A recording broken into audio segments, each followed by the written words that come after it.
saya juga rujuk balik kepada kejadian ke atas seorang kepimpinan Perikatan Nasional iaitu Menteri Besar Kedah PAS.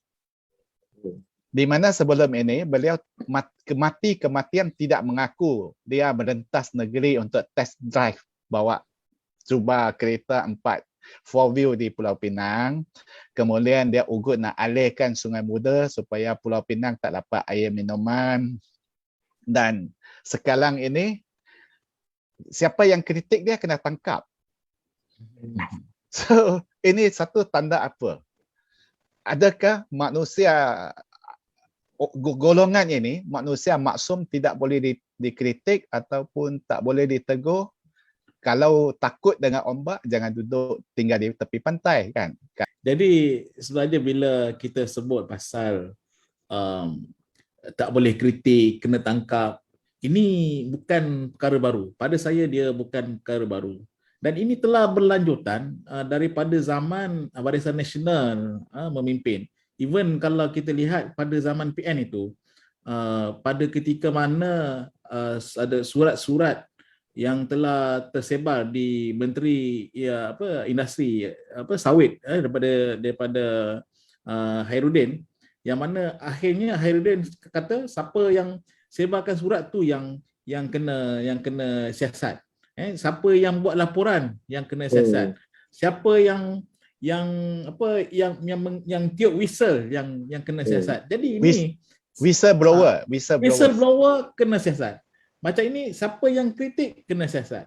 Dan sehingga hari ini saya dimaklumkan ada bukan sekadar Sanusi punya kes.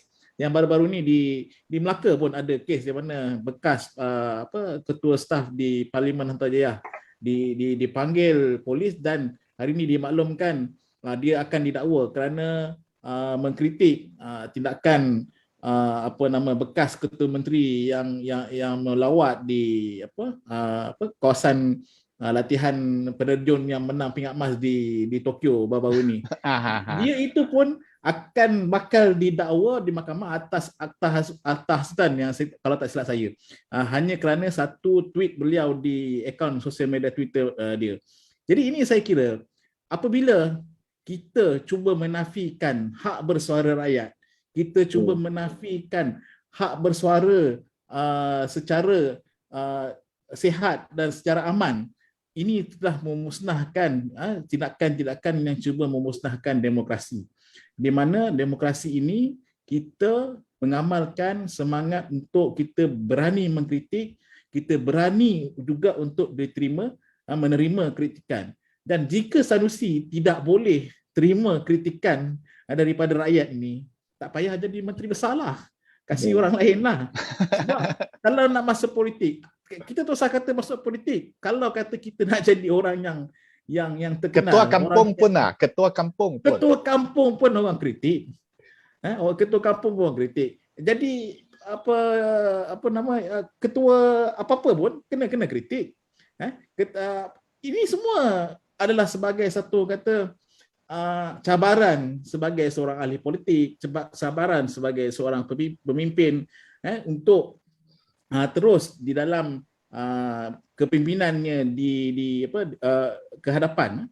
Jadi kalau kata dia tidak boleh dikritik, saya kira beliau tidak layak lagi untuk menjadi pemimpin. Dan ini pada saya, kalau di masa depan kalau kita nak calonkan menteri besar, kita kena pilih calon lain lah. Minta adun-adun di Kedah itu fikirkan satu calon yang lebih baik daripada Sanusi kalau tidaklah boleh langsung dikritik. Kenapa? Kerana dalam sistem demokrasi ini kita mengangkat suara rakyat supaya boleh dibentangkan di dalam di kalangan wakil-wakil rakyat. Kalau di negeri kita ada sidang DUN, kalau di parlimen kita ada sidang Dewan Rakyat, dan ini adalah membincangkan persoalan-persoalan rakyat.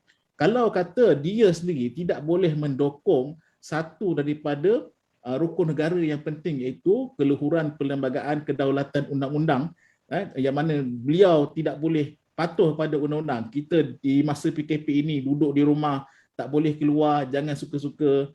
Macam mana dia sebagai seorang menteri boleh pula untuk keluar dan juga buat test dan sebagainya. Dan ini pada saya satu yang tidak wajar dan sepatutnya boleh dipertikaikan ke pimpinan dia, dan rakyat boleh nilai sendiri. Dan orang pengundi-pengundi di kawasan beliau mungkin boleh nilai sendirilah apa sepatutnya boleh dibuat pada pilihan raya akan datang. Adakah pemimpin seperti ini kita boleh angkat lagi untuk dijadikan pimpinan, apatah lagi menjadi ketua kepada negeri yang kita diami di negara Malaysia ini. Saya daripada ulasan Saudara Halim, saya terfikir dua pepatah Melayu. Yang pertama, cikgu kencing berdiri, anak murid kencing beralih. Betul. So saya ubah sedikit, menteri besar kencing berdiri, rakyat kencing beralih ya.